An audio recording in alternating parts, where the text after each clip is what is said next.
Boa tarde, Marilis, boa tarde aos colaboradores aqui desta Casa de Lei, aos assessores, boa tarde a você que está nos assistindo.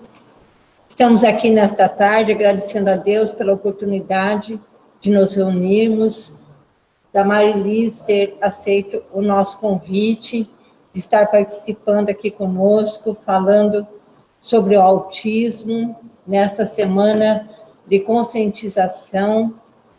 Quero agradecer muito ao presidente dessa Casa de Leis, ao Mário Braga, por essa escola do legislativo, onde está dando a oportunidade de nós ter esses palestrantes, enriquecendo o nosso conhecimento. Tivemos a oportunidade de ouvir o Hamilton Bonato, a professora Luciana, a Maria Marta, e hoje estamos aqui com a neuropsicopedagoga, professora Marilis, que vai nos falar sobre o autismo, que vai nos enriquecer com seu conhecimento, com sua capacidade. Esteja à vontade, seja bem-vinda nessa Casa de Leis, e eu gostaria também de lembrar que essa oportunidade está estendida a todos os vereadores, de convidar pessoas para estar aqui junto conosco, passando seus conhecimentos. Fique à vontade, Marilis. Obrigada, Lívia. Agradeço. Boa tarde. Vou tirar a máscara, que agora eu fiquei aqui sozinha. Fica mais fácil para conversarmos, né? Então, quero agradecer, né, pelo convite, agradecer ao Mário, à Nívia, que fizeram o convite para que eu estivesse aqui hoje, nesse momento, podendo contribuir um pouquinho, falar um pouco para vocês sobre o autismo, né? Também quero parabenizar ao pessoal aqui da Câmara pelo projeto Escola do Legislativo, né?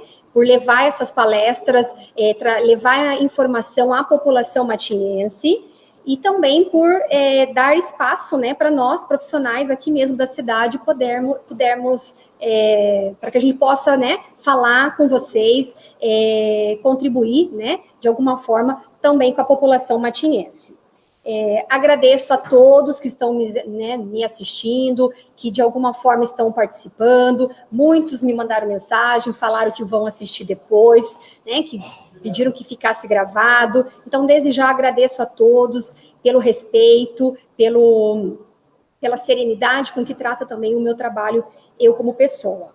Eu vou me apresentar rapidamente. Sou professora e neuropsicopedagoga.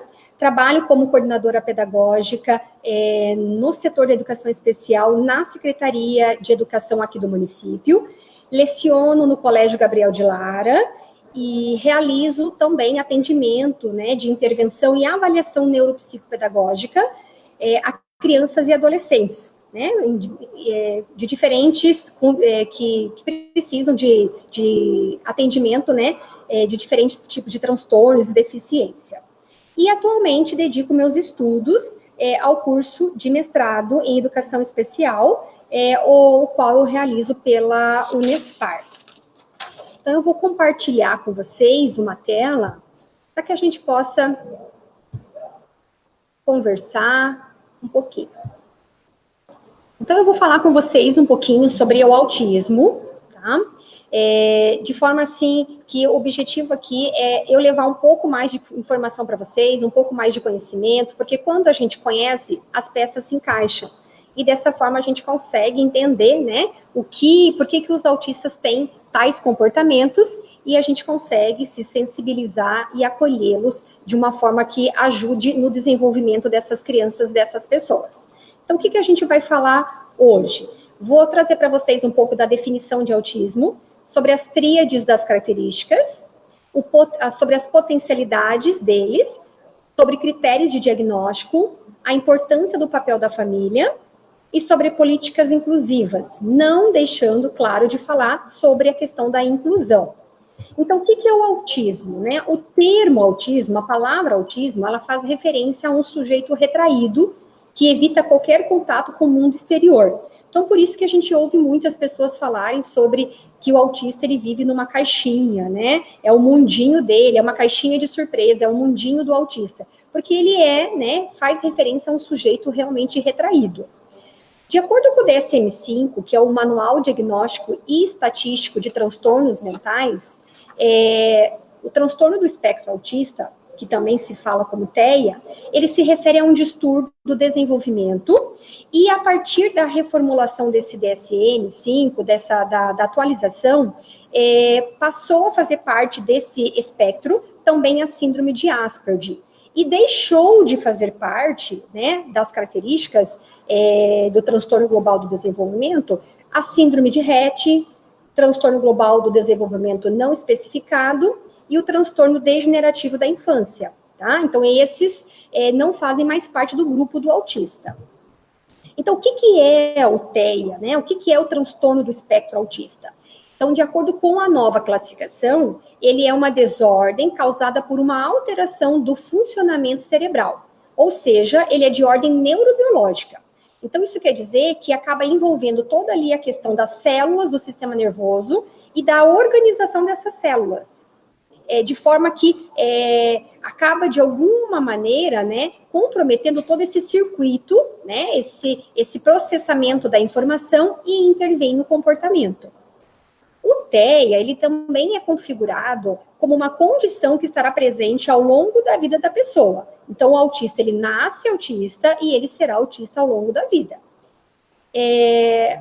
O autista, ele tem como característica, né, alguns graus de deficiência, que precisam estar envolvidas em 3 áreas específicas, que são chamadas de tríade das características do autista, que são elas: a socialização, relação social alterada, a comunicação, que está ligada a competências pré-linguísticas e linguísticas, e a área da imaginação, que envolve os comportamentos e interesses repetitivos. É importante destacar que essas características, né, do transtorno faz com que cada indivíduo exponha uma tonalidade diferente. Então, muito embora demonstre traços semelhantes, né, com outros autistas, mas a sua condição é única e intransferível. Então, falando um pouquinho sobre a característica, né, sobre a área da socialização, as características estão ligadas principalmente à questão de integração ambiental, que envolve esses obstáculos do desenvolvimento da autonomia. Então, a gente precisa entender que esses obstáculos, eles vão ter alguns graus, né, algumas intensidades, podendo algumas crianças terem maiores dificuldades mais severas, né, que chegam a ponto das pessoas se isolarem do mundo, não conseguirem se socializar com ninguém, né? E também há aquelas pessoas com um grau de dificuldade um pouco mais sutil. Então, é muitas vezes até imperceptível para a maioria das pessoas, inclusive as pessoas que, né, da família. Outras características, eu trouxe algumas, porque existem várias, né? Mas algumas que são mais evidentes, eu elenquei aqui, e uma delas é o tipo de interesse diferente dos demais indivíduos da mesma faixa etária. Então, a gente consegue observar, né, o interesse deles são muito específicos, que a gente vê que são diferentes de outras crianças que têm a mesma faixa etária. A interação dentro de uma zona de interesse. Então, embora seja uma dificuldade, mas eu até ressalto que isso aqui, essa característica, ela passa a ser até um potencial. Porque se a gente sabe que tem uma zona de interesse e que a zona de interesse pode ser um caminho para a gente trabalhar essa questão da interação, então a gente vê aqui uma característica com potencialidades. Também apresentam expressões faciais inadequadas, né, ao contexto, ou inexpressividade. Quando a gente fala de expressões faciais inadequadas, eu estou me referindo fora de uma situação, muitas vezes até atrasado, né? Por isso que eles riem do nada, ou eles dão um grito, ou eles sorriem, né? Alguns emitem sons mais agudos, porque dentro daquela situação não faz parte, mas para eles é uma característica muito presente de apresentar essas expressões faciais inadequadas. Não compreendem os limites pessoais, né? Então, eles apresentam muita dificuldade para desenvolver o freio inibitório, o controle inibitório. E aí, eu trago aqui, eu reforço de que a existência e a intensidade dessas manifestações vai variar de pessoa para pessoa, né? Cada criança, cada indivíduo é um, algumas vão apresentar estas e outras características, mas também há aqueles indivíduos que não vão apresentar todas elas. Dentro ainda da questão da socialização, eu apresento a questão da falta de habilidade social. E isso justifica por que do isolamento, né? Se eles não têm essa habilidade social, eles buscam ficar mais isolados, justamente porque não têm essa interação. Não conseguem manter vínculos ou desenvolvê-los pelo motivo de não saberem ou não aprenderem a interagir com outras pessoas. Então, eles precisam ser ensinados, né, a ter essa interação. E também uma característica que é muito presente, a gente vê muito na clínica, no consultório, né, em escola principalmente, a gente vê o quanto que a parte de atenção compartilhada também é afetada, né? Por quê? Porque a atenção compartilhada, ela envolve 3 elementos, né? A focalização, a sustentação, o deslocamento e a decodificação da atenção. Esses 4 elementos são trabalhados, né, isoladamente, só que eles se localizam dentro das áreas cerebrais em locais diferentes, né? Então, eles se localizam em diferentes áreas cerebrais. E o autista, ele tem uma característica, né, uma tendência a não juntar naturalmente essas partes, né? Então, acaba não havendo essa coesão central. Ele tem tudo isso, ele se trabalha, se desenvolve a focalização, sustentação e os demais elementos da atenção compartilhada. Mas na hora que exige que seja utilizado as 4 ao mesmo tempo, para que ocorra a atenção compartilhada, aí o autista, né, acaba não conseguindo, né, naturalmente juntar essas partes. Outra característica que a gente precisa observar na questão da socialização, das relações sociais alteradas, é o quadro de ansiedade e depressão, né? Isso pode agravar justamente por conta do processo de socialização. Essa dificuldade de se socializar faz com que surjam esses quadros de ansiedade e depressão. Também evitam ou resistem ao contato físico, né? E aí essa dificuldade para compreender sentimentos, seus próprios sentimentos e os sentimentos alheios. Não quer dizer que o autista, né, sejam pessoas que não gostam, né, de se relacionar. Não é isso, tá? Eles gostam de se relacionar. Só que eles têm dificuldade para fazer esse início, para se manter nessa relação. Então, a gente precisa conhecer essa pessoa, né, e de alguma forma contribuir para que possam ocorrer, né, momentos em que ele esteja mais próximo da parte de socialização. E para isso a gente precisa conhecer as características, né, de cada criança, dos sintomas, precisa descobrir o que é que causa, né, esse impacto nos sintomas e assim evitar que haja uma desregulação. Também é importante que nós, né, possamos colaborar para construir ambientes calmos, previsíveis. Então, se a gente tem como já proporcionar essa condição para ele, justamente para não haver esse desencadeamento, né, dos sintomas, a gente pode prevenir e assim evitar que haja esses quadros de depressão, ansiedade, agressividade, de irritabilidade, de gritos, choros. E promover o acesso à informação sempre, né? Então, aquilo que eu sei, eu preciso compartilhar, eu preciso passar para outras pessoas que também terão acesso a essa criança. A segunda área que faz parte da tríade é a comunicação, né? Que está ligada às competências pré-linguísticas e linguísticas. Então, quais são essas características, né? A dificuldade em se comunicar, tanto por meio de linguagem verbal quanto da não verbal. A permanência do autista, né, no isolamento, justamente por conta dessa dificuldade de comunicação, ele tem essa dificuldade de se comunicar, então ele se isola. E a gente precisa também pensar que existem distintas capacidades linguísticas, cada um vai apresentar de uma forma. Alguns conseguem se comunicar muito bem, outras se comunicam muito pouco, e algumas pouco, né, devido à baixa estimulação, simplesmente não se comunicam. É claro que existem alguns outros fatores, né, mais genéticos, que acabam impossibilitando, né, tirando essa capacidade linguística, tá? Uma outra característica que está ligada à comunicação é a abordagem apenas de um assunto, né? Então, geralmente, de seu foco de interesse.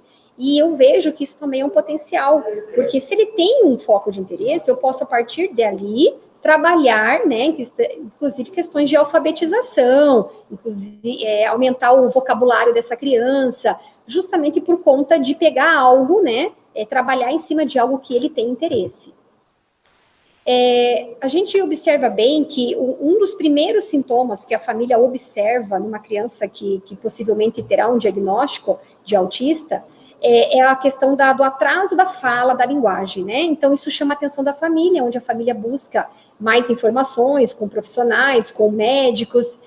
Mas para aqueles que, de alguma forma, têm uma linguagem, têm uma fala, mas apenas um atraso, a gente observa algumas características, como repetir palavras e frases, que é a ecolalia, inverter os pronomes, né? Então, ele não fala eu gosto, eu quero isto, né? Às vezes fala o nome da própria pessoa, às vezes não, eles falam o próprio nome, né? Como, por exemplo, eu falaria, Marilis gosta disso, Marilis quer tal coisa.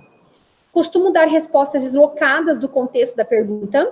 Então, quando a gente presta bem atenção, a gente consegue observar que ela é deslocada, mas ela está dentro de um contexto, esteve, né, de alguma forma, num contexto. São respostas que às vezes lá atrás vêm para nesse momento específico, mas são coisas que você fez a pergunta, né, tempos atrás. Não responde quando lhe é mostrado algo, né? Aí tem a ver com a atenção compartilhada. Não utiliza gestos ou utiliza muito pouco, tá? E apresenta uma fala monótona ou cantada, que a gente fala de uso da prosódia. E algumas, né, crianças apresentam bem acentuado a questão de não compreender as nuances da língua, como sarcasmo, provérbios, metáforas. Então, se a gente sabe que a criança tem essas características, a gente precisa evitar. Uma outra característica muito, muito marcante, não é em todas as crianças, mas a gente observa também, né, faz parte do transtorno, são algumas crianças que têm desenvolturas variadas, né? A gente costuma dizer assim que são crianças que falam como pequenos adultos, né? Então, em vez de se expressarem como crianças mesmo, tem uma linguagem muito de adulto. E aí a gente precisa falar que quando essa criança ela não corresponde, né, a todos essas respostas, ela não traz essas respostas imediatas para a gente costuma agir de uma maneira, né, com vários estímulos simultâneos. E isso pode desencadear, né, o que a gente chama de uma sobrecarga sensorial. Então, quando a gente não tem a resposta do autista, né, não tem ali, ele não de alguma forma ele não te dá aquele retorno, a gente tem o hábito de mudar o tom de voz, né? A gente já fala mais alto, ou a gente fala mais acelerado. A questão da expressão facial já vem propriamente, é uma coisa natural, né? São fontes de estimulação simultâneas, vem tudo ao mesmo tempo. A questão dos gestos, da referência a objetos e eventos ao redor. E aí a gente acaba desencadeando essa sobrecarga, porque são muitos estímulos ao mesmo tempo.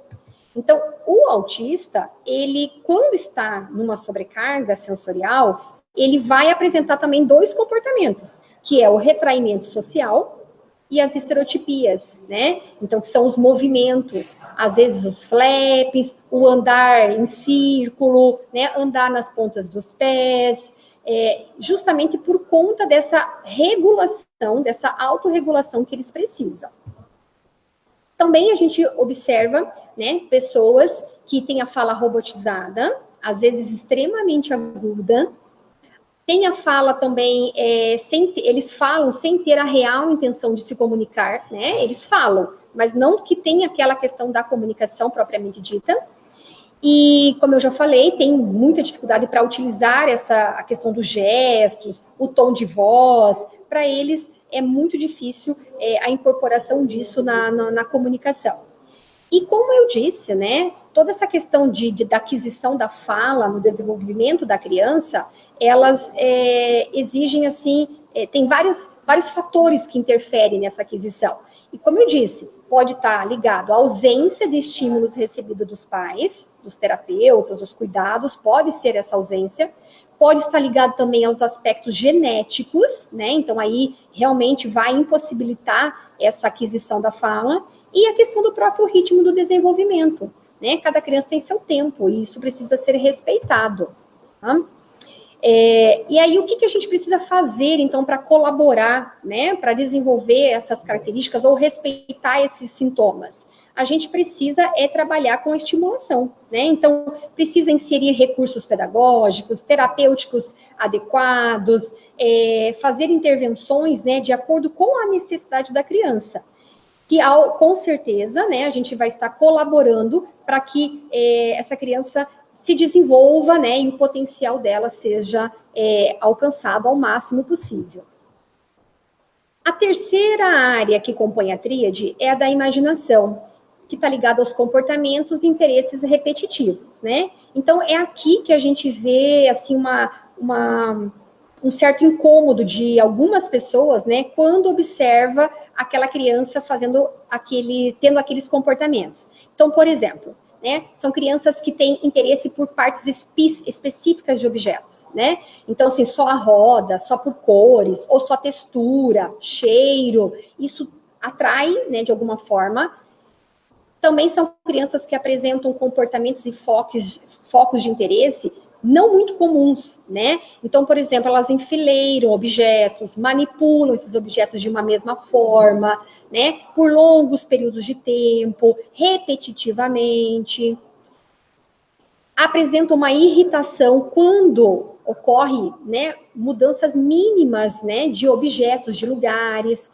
É muito comum eu ver lá no consultório, quando a criança chega, né, o autista, ela vai direto em alguns brinquedos específicos. E quando não está naquele lugar, ela já começa, né, buscar, de alguma forma, tendo os movimentos repetitivos, as estereotipias, porque elas, mínimo que seja, pode até estar ali no ambiente, mas não mais naquele local que estava de costume, ela já apresenta uma irritação.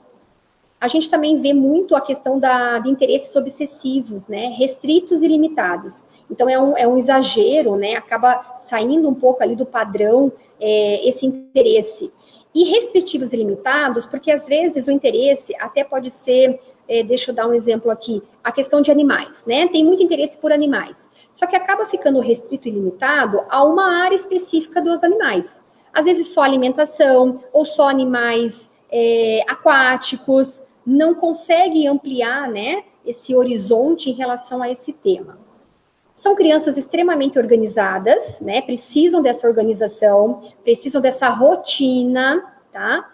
E também apresentam comportamentos repetitivos, justamente porque elas precisam é uma forma de realizar uma tentativa de entrosamento desse ambiente, né? Então, elas apresentam esses comportamentos repetitivos para torná-lo previsível.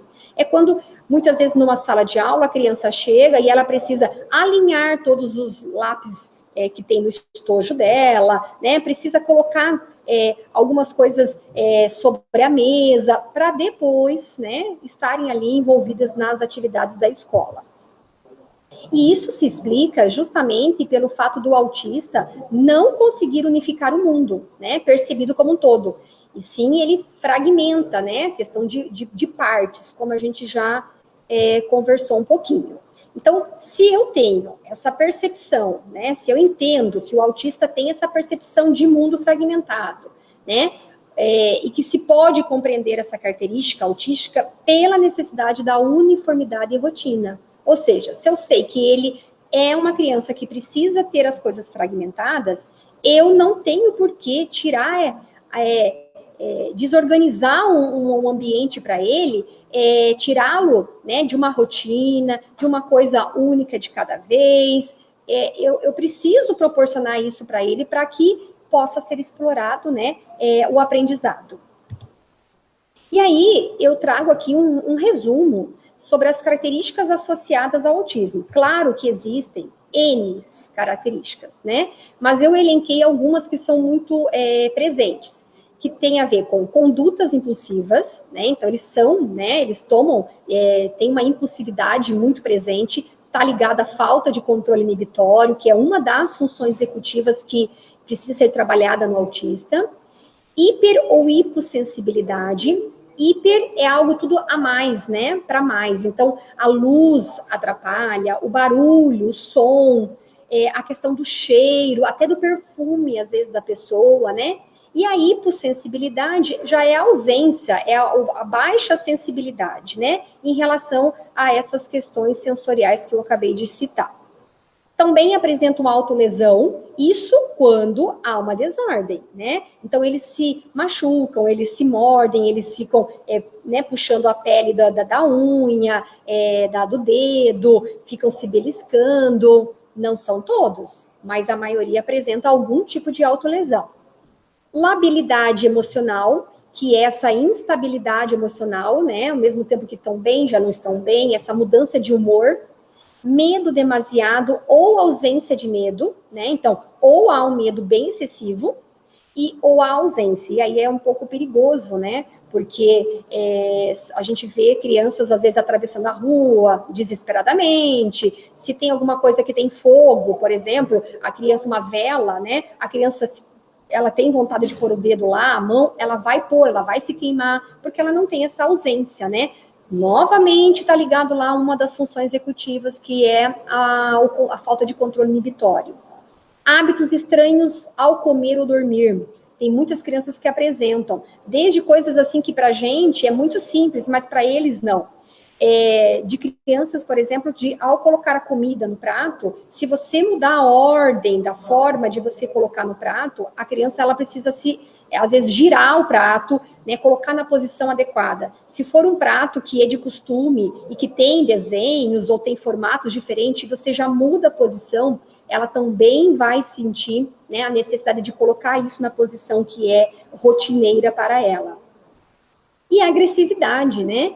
A agressividade também pode estar muito presente, porque como ela tem essa dificuldade de comunicação, ela vai para cima, né? Ela, às vezes, numa brincadeira, inclusive, ela acaba machucando a outra criança, mas não de propósito, né? É porque ela não consegue lidar com esse manejo, esse toque, esse contato. Então, por isso que ela puxa o brinquedo da mão do outro, né? E aí, muitas vezes, ocorre a agressividade. Por se tratar de um transtorno, gente, tá? Pode manifestar outros sintomas. Eu trouxe alguns aqui que são muito presentes, mas como está bem dito, é transtorno, e transtorno vão aparecer outros sintomas com certeza, tá? Esses sintomas, eles podem ser apresentados, eles vão surgir desde que mediante uma situação de estresse, né, de algo que cause desconforto. Também ele não vai ficar se agredindo, se autolesionando, se ele não tem uma desordem, se ele não tem alguma coisa que cause esse desconforto para ele, tá?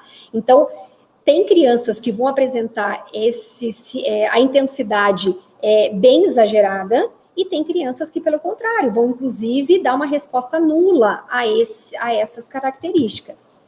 E aí é que a gente encontra algumas reações pela sociedade, né, de que acaba não entendendo esse comportamento, justamente porque o autismo não tem cara, né? Fisicamente, você olha para uma criança autista, ela não tem nada que diz que é autista, porque a deficiência do autista não está ligada à parte física, né? Mas sim no comportamento, na tríade que eu acabei de falar, né? Na parte de socialização, comunicação e de comportamentos repetitivos. E falando das características, a gente tem que pensar também nas características que causam que apresentam como dificuldades, a gente precisa focar na questão da potencialidade desses autistas, né? Então, eles têm muito para contribuir, para ser como ponto de partida, inclusive, para ocorrer a aprendizagem a ele. Então, são crianças que têm memórias excepcionais, né? Memórias, coisas que às vezes você apresentou uma única vez e ele vai lembrar. Por isso, inclusive, que quando tira algo, né, da rotina, do lugar, ele já percebe. Lembranças de informações de semanas atrás, eles têm ótima lembrança, tá? São crianças menos propensas a lembrar erroneamente de algo, tá? Podem superar os outros em tarefas auditivas e visuais. Então, quando a gente vê algumas pessoas que não têm, né, não conhecem essas características, dizem assim, ele é surdo, ele não está olhando. Pelo contrário, eu posso dizer que eu vejo crianças que estão assim, olhando para uma posição, né, e as mãozinhas lá fazendo outra coisa, né? Então, eles têm essa percepção visual muito apurada. podem ser melhores em testes de inteligência não verbais e são muito inteligentes. Aí aqui no São Muito Inteligentes vale uma ressalva.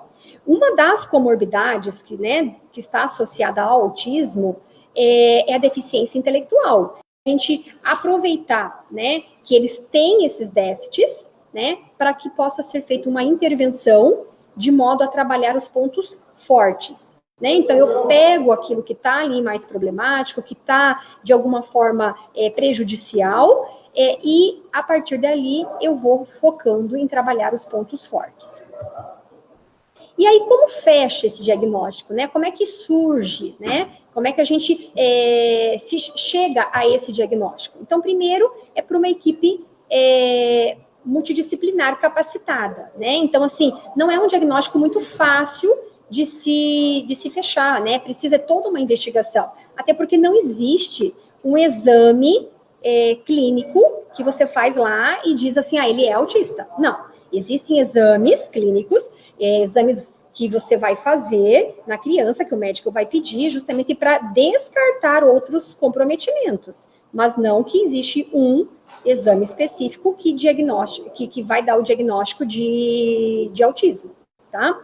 E o diagnóstico, ele tem que ser baseado na tríade autista, Então, naquelas 3 áreas que a gente apresentou aqui para vocês. Áreas da interação social, comunicação, comportamentos restritos, tá? E aí, quando a gente está falando em investigar esses sintomas, é importante que se compreenda uma observação do comportamento desviante, tá? Em comparação àquele que a gente julga como normal do desenvolvimento infantil. Não dá simplesmente, pessoal, para pegar uma espécie de checklist das características e ficar elencando se tem a presença ou se tem a ausência dos sintomas. Existem de livre acesso na internet, N escalas para a gente ver se tem as características, mas elas não são diagnósticas, tá? Ela, ali, somente checar, tem ou não tem, não vai dizer se é autista. Precisa, na verdade, fazer uma avaliação, ter uma observação mais ampla. E aí, a gente tem um recurso que tem ajudado muito, no fechamento do diagnóstico. Inclusive, muitos médicos têm solicitado, que é a avaliação neuropsicopedagógica. A avaliação neuropsicopedagógica, ela investiga os sintomas, seguindo os critérios, descritos no Manual Diagnóstico e Estatístico de Transtornos Mentais, DSM-5, para daí levantar uma hipótese de diagnóstico, o qual quem vai fechar é o médico, é um neuropediatra. A neuropsicopedagoga, ela não fecha diagnóstico, ela sonda, juntamente com uma equipe, que é a psicóloga, a fono, TO, vai depender de cada caso, e aí aponta essas características, aponta esses comportamentos desviantes, e o médico é que fecha esse diagnóstico, tá? Inclusive, a gente consegue fazer uma observação fora do consultório, Isso ajuda muito os médicos, porque as crianças autistas, elas vão ter um comportamento dentro de uma sala, em casa, num ambiente social, muito parecidos, Eles não são autistas só em casa ou só na escola. Eles vão ser autistas em qualquer ambiente que eles tiverem. Então, a avaliação neuropsicopedagógica, ela consegue sair desse âmbito do consultório, vai à casa da criança, vai à escola, conversa com outros profissionais para se chegar a um levantamento de hipótese. E quais são esses critérios diagnósticos do DSM-5, São 5 áreas que são investigadas, O prejuízos persistentes na comunicação e interação social, que aí está ligado à questão da reciprocidade socioemocional, do compartilhamento de interesses e emoções, prejuízos nos comportamentos não verbais, verbais e jogo imaginativo.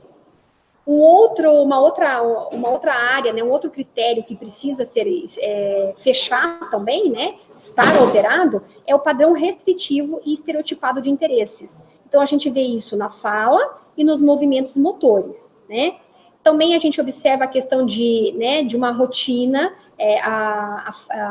que a ausência da rotina, causa, de alguma forma, um prejuízo. Alta fixação de interesse, chega a serem anormais em relação à intensidade e o foco. a questão do hipo ou hiperreatividade sensorial, ou interesses incomuns do ambiente. Às vezes eles têm interesses por algo no ambiente que não é comum, né?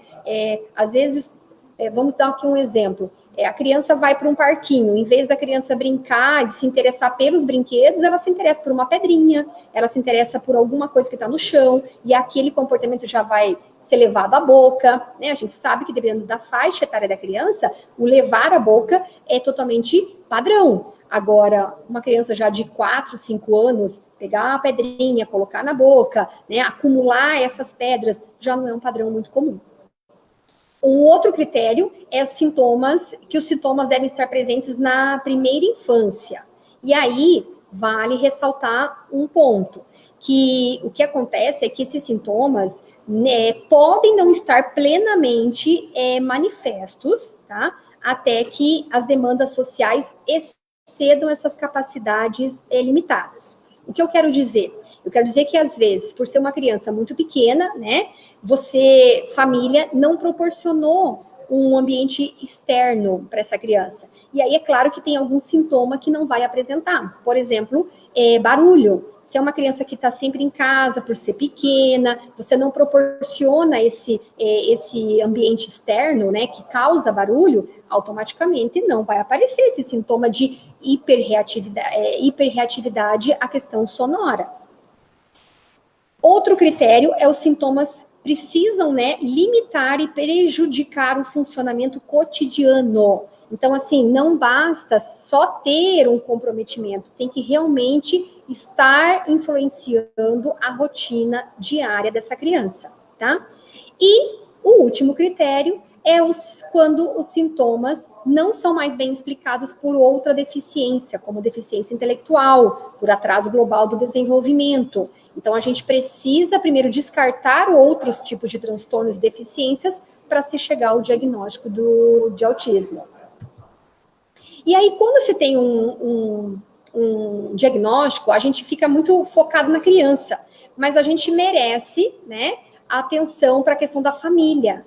Então, assim, as famílias, elas precisam também ter um olhar, ter um cuidado. Nós, profissionais, precisamos também atender essas famílias, ouvir, tomar cuidado com a forma como a gente aproxima, né? Muitas vezes, quando a gente vai falar algo, essa família pode entender como um questionamento, né? Então, assim, quando a família recebe o diagnóstico, passa a ser um desafio, né? Ela se vê frente a um desafio, porque ela vai precisar se adaptar à realidade do filho. Ela vai precisar ajustar os seus planos. Ela muda toda uma questão de expectativa, de condição, né? Porque ela vai agir agora de acordo com as limitações dessa criança. E aí surge, né, essa questão toda de dedicação. Por isso que, nesse caso, ressalta-se a importância da legislação, né? Porque a gente sabe que com a legislação, ela ampara, inclusive, a mãe, né, a redução de uma carga horária no trabalho, para que a mãe possa se dedicar. São crianças que vão precisar de muitas terapias, né? E isso demanda tempo, recursos financeiros e acaba envolvendo essas famílias a ponto de provocar até um estresse real, que a gente chama, né? Que tem a ver muito com essa dedicação que a gente vai, né, quanto família, vai atribuir ao filho.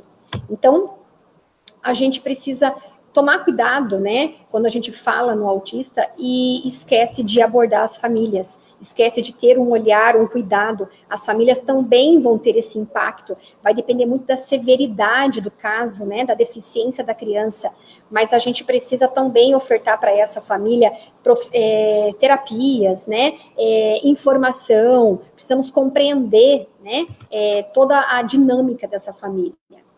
E aí a gente também tem a questão da necessidade de união, né? Porque quando a gente fala das famílias que têm crianças com diagnóstico autista, a gente muitas vezes está pensando só no pai e na mãe, mas a união é de toda a família, né? Os avós, as pessoas que estão envolvidas, que vão precisar passar por uma adaptação familiar, principalmente no começo desse diagnóstico, né? Então, não é mais a criança que se adapta à família, ao meio, ao ambiente, mas As pessoas que vão se adaptar, é o meio, o ambiente que tem que se adaptar a esta criança.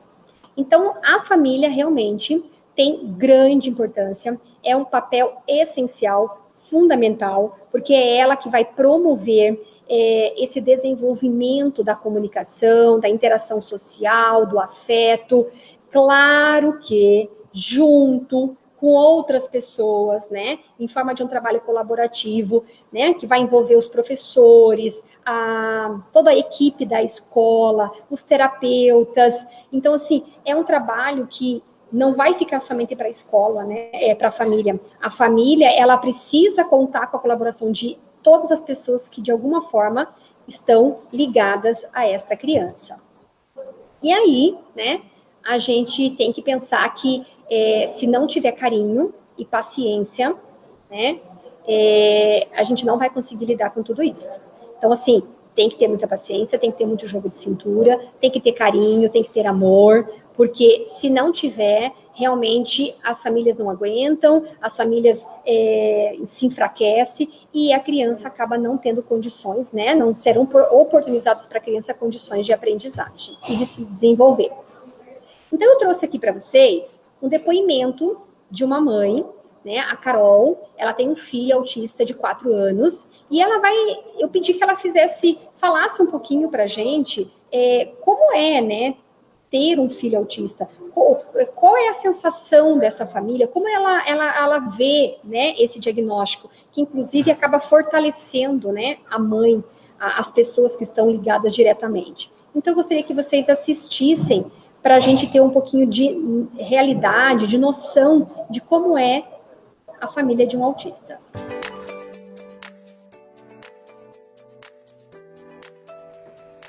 Olá, meu nome é Caroline e eu tenho um filho diagnosticado com autismo. O diagnóstico do autismo chegou na nossa vida como uma caixinha de surpresa. A gente não esperava, mas ele chegou. O autismo chegou e me mostrou o quão forte nós somos. Com muito amor, com muita paciência e empatia, a gente consegue. O meu filho, ele transformou a minha vida. Ele me transformou.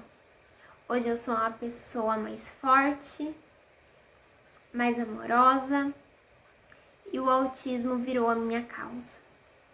Eu luto pela conscientização do autismo e eu creio que é falta de informação. O autismo hoje em dia não é muito falado e, infelizmente, muitas crianças acabam não sendo diagnosticadas com autismo por conta dessa falta de comunicação. A gente sabe que é um dia de cada vez, não são dias fáceis, mas com muito amor tudo se transforma. O conhecimento é diário. Todos os dias a gente aprende uma coisa diferente. Todos os dias a gente aprende como podemos ajudar os nossos filhos. Luta por terapias adequadas, por médicos qualificados e principalmente pelo nosso espaço. Uma fila preferencial, um lugar no estacionamento, com o nosso símbolo. Eu queria deixar o meu abraço a todas as famílias de crianças autistas do nosso município, a todos os autistas no nosso município. Hoje, dia 2 de abril, Dia Mundial da Conscientização do Autismo. A nossa luta é grande, mas eu tenho certeza que vamos vencer. Porque o autismo ele não tem cura, mas ele se compreende. Muito obrigada.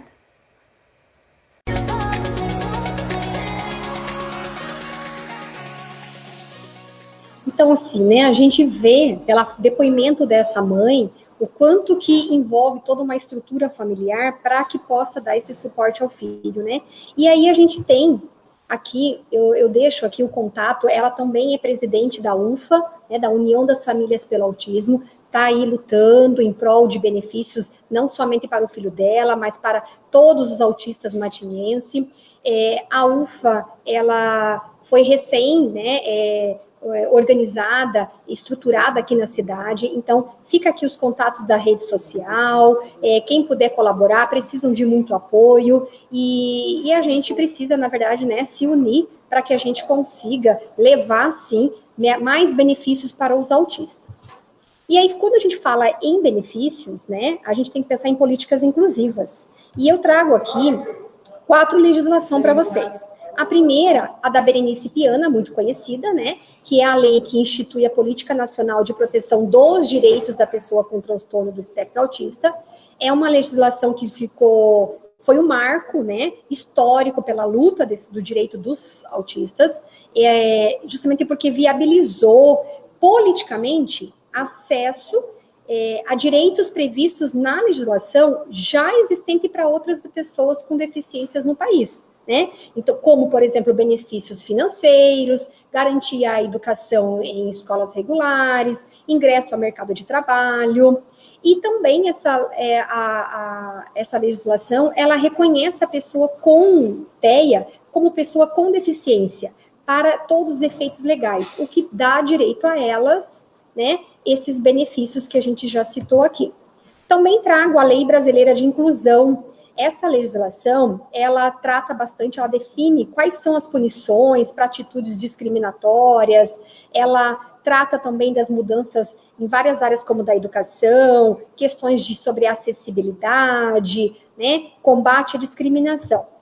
E aqui na nossa cidade, aqui, né, em relação à legislação municipal, tem 2 leis, uma que também vai falar, né, vai instituir a Política Municipal de Proteção dos Direitos das Pessoas com Transtorno do Espectro Autista, que é a Lei número 2080 de 2019, e a outra legislação de número 2177 de 2020, que dispõe sobre a presença do segundo professor de turma nas salas de aula, desde que comprovada a necessidade.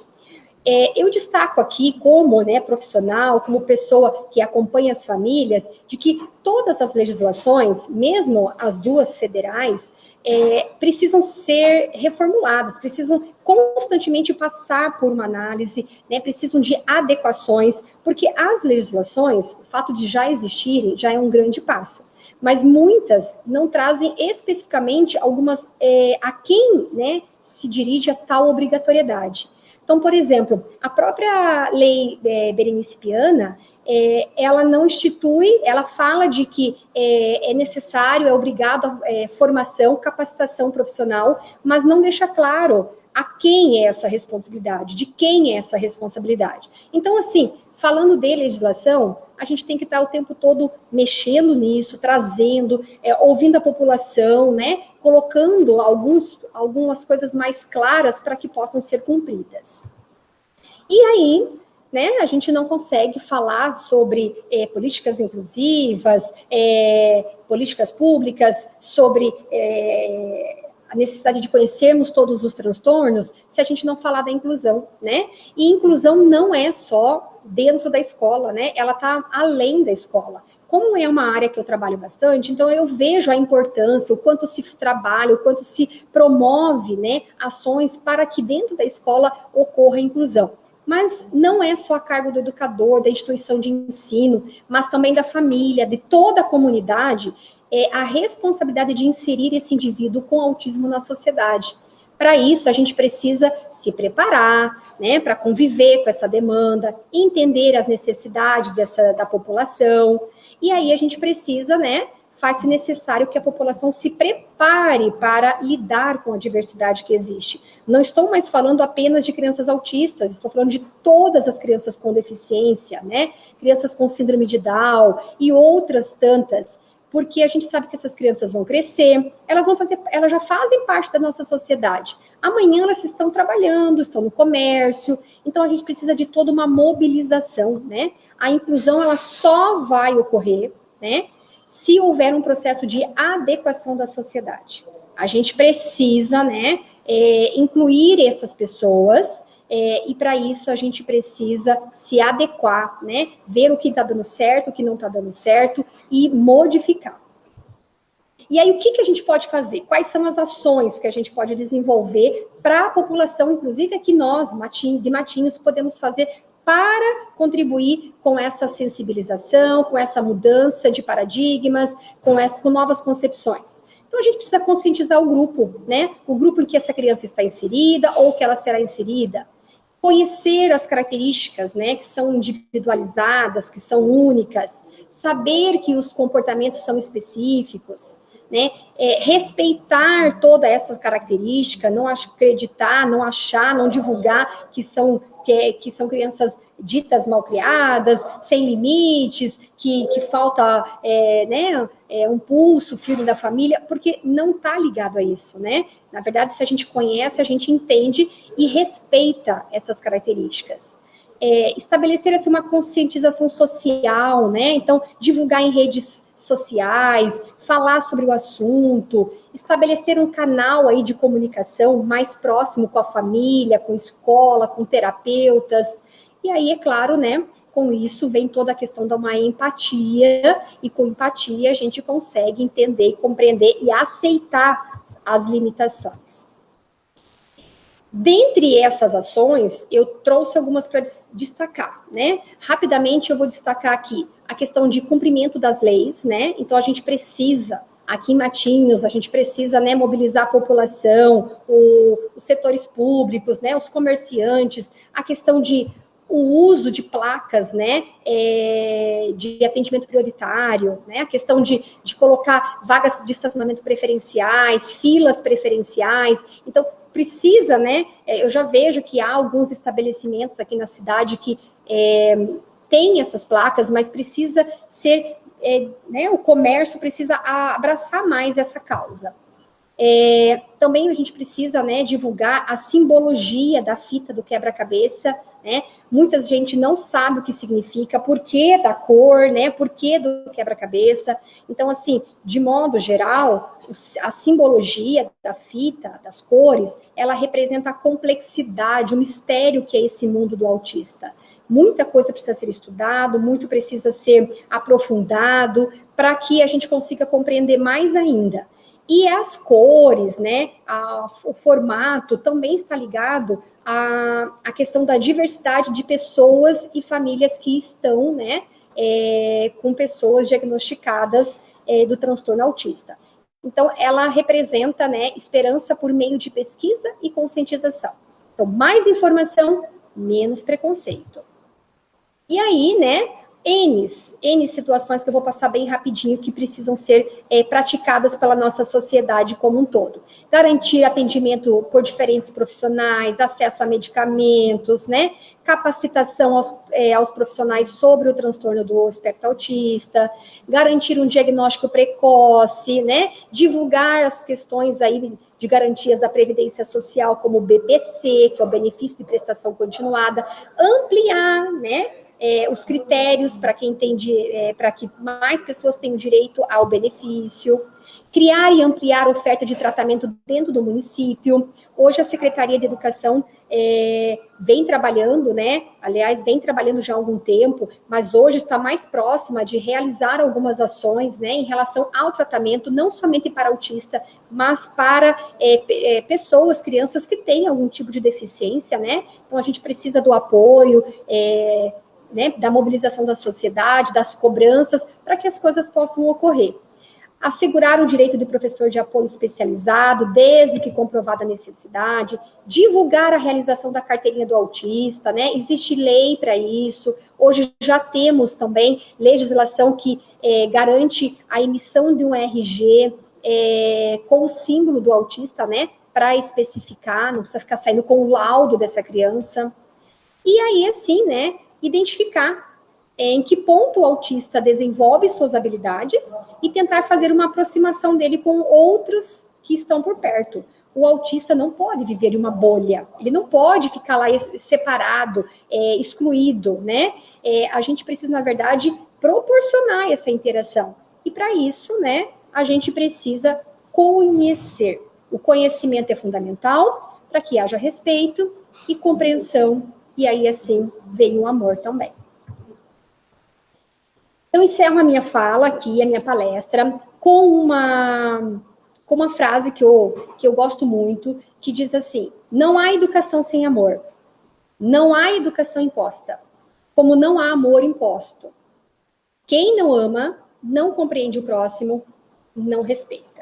Então, a gente precisa ter educação. Educação envolve conhecimento, envolve práticas, envolve ação. E aí a gente precisa ter tudo isso bem praticado, correr atrás, buscar, não ficar só como um mero espectador, mas ser um protagonista, ser agente de uma modificação aí na nossa sociedade. Então, fica aqui a minha fala, espero que de alguma forma eu tenha conseguido transmitir um pouco de informação, sensibilizar a população, porque nós não estamos falando somente para famílias de crianças autistas, mas toda uma sociedade que está em contato permanente com crianças e pessoas autistas.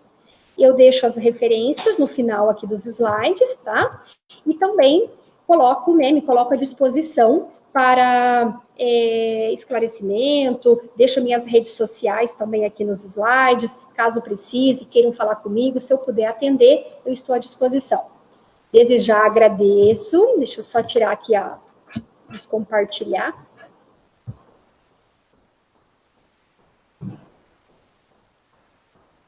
Desde já agradeço, o convite, a oportunidade de estar aqui, junto com a equipe da Nívia, todos que se envolveram de alguma forma, vou colocar a máscara agora, todos que se envolveram de uma forma, trabalhar em prol desse momento, para que esse momento acontecesse. Eu só tenho a agradecer, por estar aqui, de alguma forma, contribuindo e levando um pouquinho de informação. Muito obrigada, Nívia. Nós que agradecemos, Marilisa. Muito obrigada por dividir conosco, compartilhar conosco todo esse conhecimento. Com certeza, essa Casa de Leis está sempre aberta a você. Em nome do Mário Braga, em nome de todos os vereadores, agradeço imensamente a sua disposição. Peço desculpa pelos transtornos de transmissão e tenho certeza que todos que participarem, todos que assistirem, vai ser de um conhecimento muito rico para todos nós. Muito obrigado, Deus te abençoe, te proteja, que você continue sendo essa pessoa tão dinâmica. Obrigada mais uma vez, e se eu puder ajudar, contem comigo.